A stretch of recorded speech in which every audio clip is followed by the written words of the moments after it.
Hello everyone, আজকে আপনাদের দেখাবো মাছে মাথা দিয়ে মুগ ডাল। তার জন্য প্রথমে আমি কড়াইটাকে ভালোভাবে গরম করে নিয়েছি। কড়াইটা ভালোভাবে গরম হয়ে গেলে আমি মুগ ডালটা শুকনো কড়ায় ভালোভাবে ভেজে নেব। খুব বেশি লাল লাল করে ভাজবো না, মোটামুটিভাবে ভেজে তুলে নেব।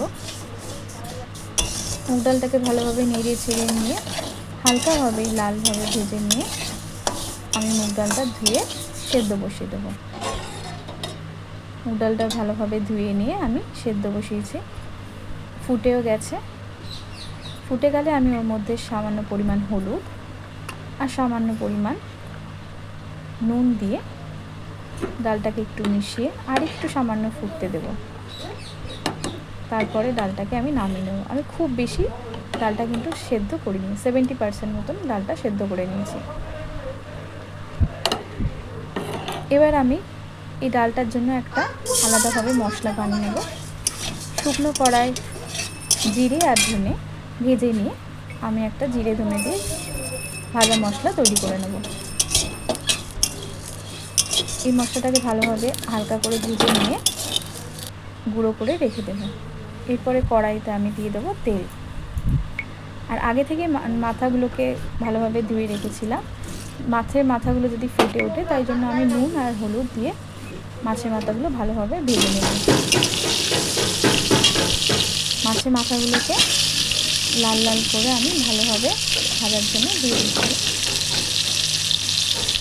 নুন হলুদ দিলে মাছটা খুব একটা কাটে না। খুব ভালোভাবে মাছের মাথাগুলোকে ভেজে নিতে হবে। মাছের মাথাটা আমি ভালোভাবে লাল লাল করে ভেজে একটা পাত্রে তুলে রাখবো। দেখেছি খুব সুন্দর লাল হয়ে গেছে। এবার আমি মাথাগুলোকে আলাদা জায়গায় তুলে নেব। ফোড়নের জন্য আমি সাদা জিরে, এলাচ, লবঙ্গ, শুকনো লঙ্কা আর তেজপাতা ব্যবহার করব। কড়াইতে তেল দিয়ে প্রথমে শুকনো লঙ্কাটাকে দিয়ে দিলাম। শুকনো লঙ্কাটাকে একটু নেড়ে ছেড়ে আমি যে মশলাগুলোকে রেখেছিলাম, সাদা জিরে আর গোটা গরম মশলা, সবই আমি দিয়ে দিলাম। এবার দিয়ে দেবো দুটো তেজপাতা। মশলাগুলোকে হালকা করে নেড়ে নিয়ে আমি এর মধ্যে দিয়ে দেবো পেঁয়াজ কুচিটা। পেঁয়াজ কুচিটা দেওয়ার পর পেঁয়াজ কুচিটা বেশ ভাজা ভাজা হলে পেঁয়াজ কুচিটা ভালো করে ভাজা হতে দেবো। ভাজা হয়ে গেলে এর মধ্যে আমি বাকি মশলাটা দেবো। অনেকটাই লাল হয়ে গেছে। এবার আমি ওর মধ্যে দিয়ে দেবো আদা রসুন বাটা।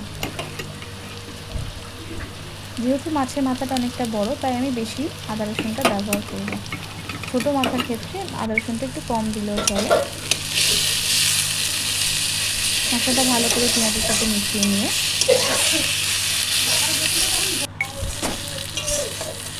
এরপরে ভাজা হয়ে গেছে ভালো। এরপরে আমি টমেটোটা দিয়ে দেবো।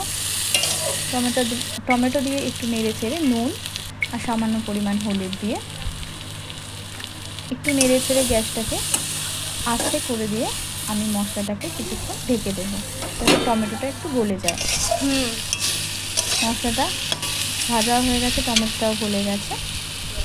এরপরে আগে থেকে ভেজে রাখা মাছের মাথাগুলোকে আমি কড়ার মধ্যে দিয়ে দিলাম। দিয়ে সামান্য পরিমাণ জল দিয়ে মশলাটা আমি ভালোভাবে কষাবো। মাছের মাথা আর মশলা খুব সুন্দরভাবে কষিয়ে মাছের মাথাগুলোকে ভালোভাবে ভেঙে ছুঁড়ে নিতে হবে।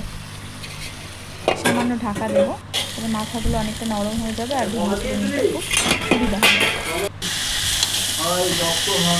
মাছের মাথা আর মশলা সব খুব ভালোভাবে মিশে গেছে। এইভাবে আমি মাছের মাথাগুলোকে ভেঙে নেব।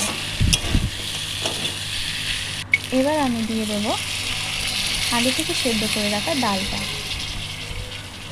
ডালটা দিয়ে আমি মশলার সাথে ডালটাকে কিছুক্ষণ কষাবো। বেশ কিছুক্ষণ কষিয়ে মশলার সাথে ভালো করে মিশতে দেব। ভালোভাবে মশলার সাথে মিশে গেছে অনেকটাই, দেখেছো। মশলার সাথে ভালোভাবে মিশে গেলে আমি বাকি জিনিসগুলো এবার দেব। এরপরে আমি স্বাদ মতন সামান্য চিনি দেব। যেহেতু মাছের মাথার ডাল একটু মিষ্টি মিষ্টি হয়, তাই চিনিটা একটু বেশি পরিমাণে ব্যবহার করব। এরপরে আমি পরিমাণ মতো জল দেব। ডালটা খুব বেশি পাতলা করব না, তাই জলের পরিমাণটা কমই রাখব।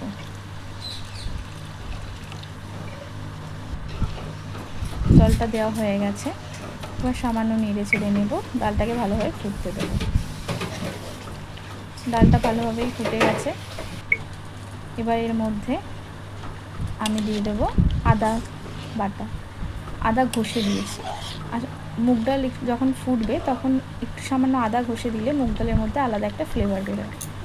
এরপরে আগে থেকে তৈরি করে রাখা ভাজা মশলাটা আমি দিয়ে দেব।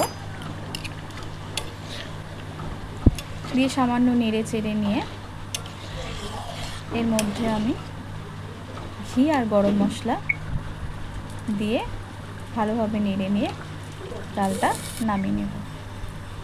মাছের মাথা দিয়ে মুগ ডাল রেডি। কেমন লাগছে রেসিপিগুলো অবশ্যই জানাবেন। ভালো লাগলে লাইক, কমেন্ট, সাবস্ক্রাইব করতে ভুলবেন না। আর অবশ্যই বেল আইকনটা